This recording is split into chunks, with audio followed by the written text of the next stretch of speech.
Good morning everyone. আমি শম্পা, আবারও চলে এলাম স্বর্ণ সৃষ্টির নতুন একটি ব্লগ নিয়ে। আশা করছি ব্লগটি সকলেরই ভালো লাগবে।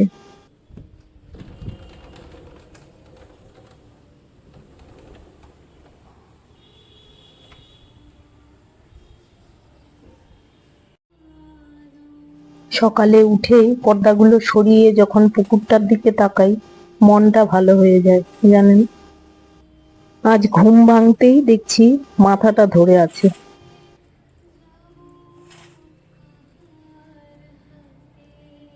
আমার বাবা আমাকে সব সময় বলে সকালে উঠে নিজের জন্য 10-15 মিনিট হলেও আগে সময় বার করে নিতে। 10-15 মিনিটের জন্য হলেও একটু প্রাণায়াম, একটু ফ্রি হ্যান্ড এক্সারসাইজ করতে বলে থাকে। জলটা খেয়ে নিয়ে 10-15 মিনিটের জন্য হলেও প্রাণায়াম করতে বসে পড়ি আমি। আপনারা হয়তো বিশ্বাস করবেন না, আমার মা বাবা এতটা বয়স হয়ে গেছে কিন্তু এখনো ভোর 4টের থেকে উঠে ওনারা প্রাণায়াম করে। কখনো যদি সম্ভব হয় আমার বাড়িতে এসে প্রাণায়াম করে, তখন আমি শেয়ার করার চেষ্টা করব আপনাদের সাথে। টিভিতে হালকা করে রবীন্দ্রসঙ্গীত বা ঠাকুরের গান দিয়ে রাখি, তাতে কিন্তু মর্নিং এর ভাইবসটাই চেঞ্জ হয়ে যায়।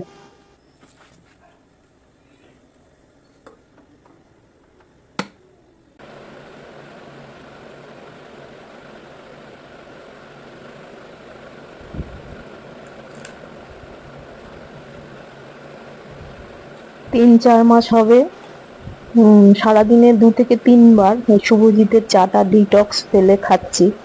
আমার কিন্তু বেশ ভালো লাগছে, মানে একটা ব্যথা বেদনাগুলো শরীরে অনেকটাই রিমুভ হয়ে গেছে। আমার তো ভালো লেগেছে খেয়ে। ওয়েস্ট বেঙ্গলে কি গরম পড়েছে, ফ্যানের শব্দটা শুনতে পাচ্ছেন? আমার হাজব্যান্ড কিন্তু আমাকে রান্নায় অনেকটাই হেল্প করে থাকে। এই তো আমি রুটি বানিয়েছি আর কাল রাতে তরকার ডাল ভিজিয়ে রেখেছিলাম। আমি চা খেতে খেতে ও চটপট করে বানিয়ে ফেললো, ব্রেকফাস্টটা সেরে ফেলি। সব বাড়িতেই যদি পুরুষ লোকরা একটু হেল্প করে তাহলে কতটা সাহায্য হয় মেয়ে লোকের বলুন।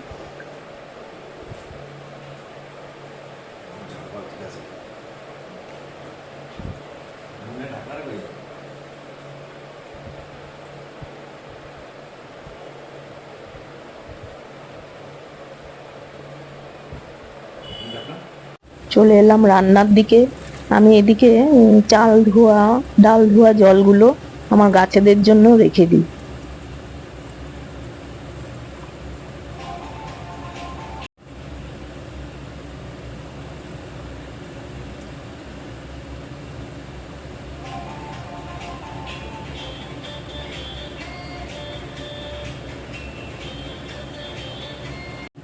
আলু দিয়ে কাতলা মাছের ঝোল হয়ে গেছে, এবার ডালটা চাপিয়ে দেবো।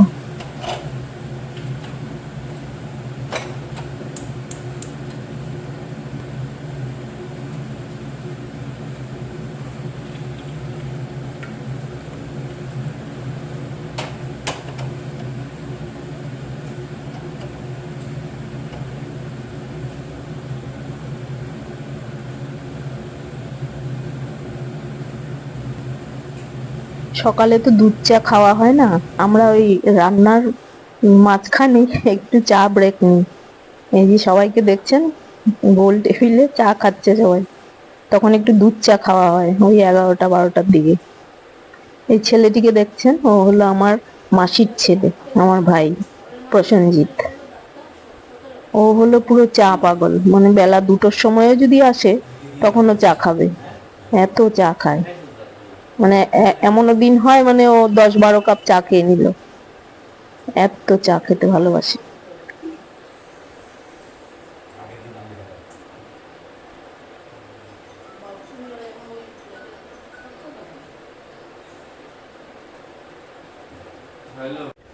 আর কয়েকটা দিন স্কুলটা ছুটি থাকবে, তাই ছোট মেয়েটাকে পুকুরে সাঁতার কাটার জন্য পাঠাই, কিন্তু ও একেবারেই যেতে চায় না, মানে ঘেন্না পায়।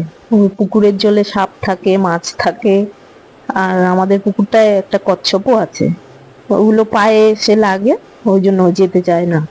জোর করে পাঠিয়েছি। বড় মেয়েটাও আজ বাড়িতে, একটু দিয়ে আসি ওকে এটা। দাঁড়ান।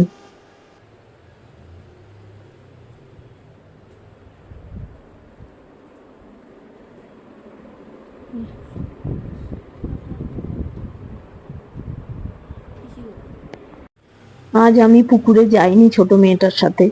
দাঁড়ান, বারান্দা দিয়ে একটু দেখে আসি কি করছে। ওটা ভীষণ ফাঁকিবাজ। ওই গা ভিজিয়ে দাঁড়িয়ে থাকবে, তারপর উঠে চলে আসবে সময় হলে। ওই দেখুন দাঁড়িয়েই আছে।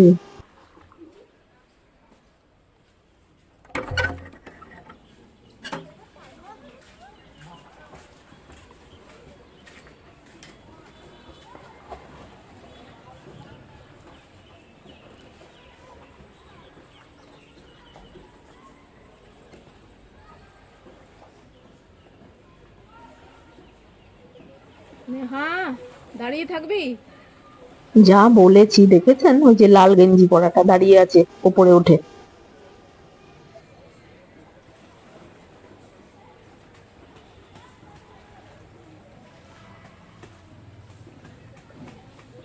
এই যা, যা, দাঁড়িয়ে আছিস কেন?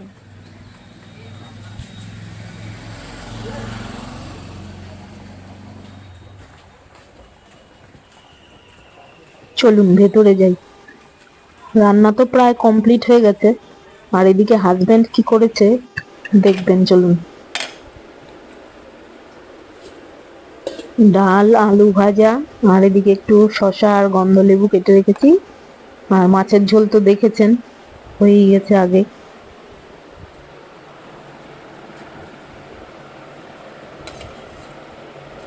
এখন বেলা বাজে 1টা, আর উনি 1 কেজি চিংড়ি মাছ নিয়ে হাজির। এগুলো ছাড়াতে আমার কতটা বেলা হবে বুঝতে পেরেছেন? 1 কেজি চিংড়ি মাছ। ভাবলাম রান্না হয়ে গেছে, তাড়াতাড়ি করে চান পুজোটা সেরে নেব, ব্যাস কাজ বাড়িয়ে দিল।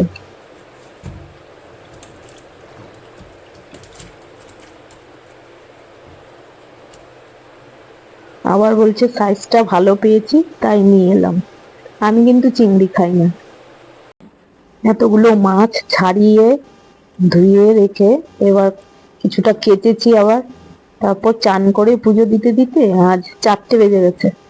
এবার পুজোটা সেরে লাঞ্চ করে নেব, তারপর কাপড়গুলো মেলে দেব।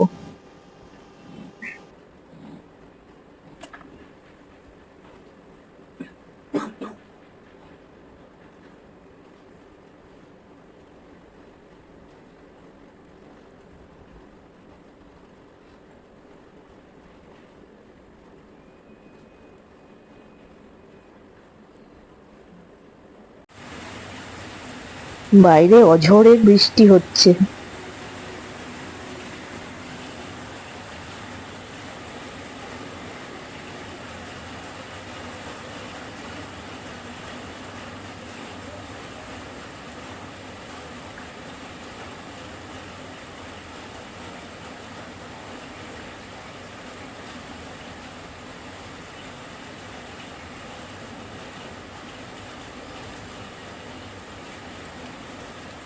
এই বৃষ্টির মধ্যে আমার দাদার ছেলে মেয়েগুলো, ছোট ছোটই, এগুলো বায়না ধরেছে আমাদের বাড়িতে আসবে, কান্নাকাটি জুড়ে দিয়েছে বাড়িতে।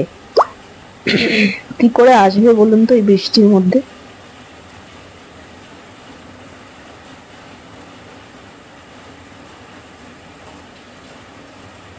কে কান্নাকাটি করে এসছে রে? হ্যাঁ, কে কেঁদেছিস? তাহলে জবরদস্তি? আসেন। আজ সকালে কি হয়েছে দেখুন। পর পর একটা এক করে দুধের প্যাকেট বসাচ্ছি, এই যে কেটে গেছে। এই যে আরেকটা, ওটা কেটেছে, তারপর আরেকটা বসিয়েছি, এটাও কেটে গেছে। তারপর আরেকটা বসিয়েছি, এটাও কেটে গেছে। পরপর 3টে প্যাকেট দুধের ছানা কেটে গেছে। কি যে হয়েছে আমাদের এখানকার দুধগুলো জানি না। আর এদিকে দাদা বৌদি এসেছিল, কাঁঠাল খেতে ভালোবাসি, কাঁঠাল নিয়ে এসছে দেখো। ব্লগটি আপনাদের কেমন লাগলো জানাবেন কমেন্টে, আর ভালো লাগলে একটা লাইক করে দেবেন। চ্যানেলটি সাবস্ক্রাইব করে পাশে থাকবেন। দারুণ মিষ্টি তো, কি টেস্ট। বন্ধুরা, আজকে ব্লগটা এখানেই শেষ করছি। সবাই ভালো থাকবেন, সুস্থ থাকবেন, সাবধানে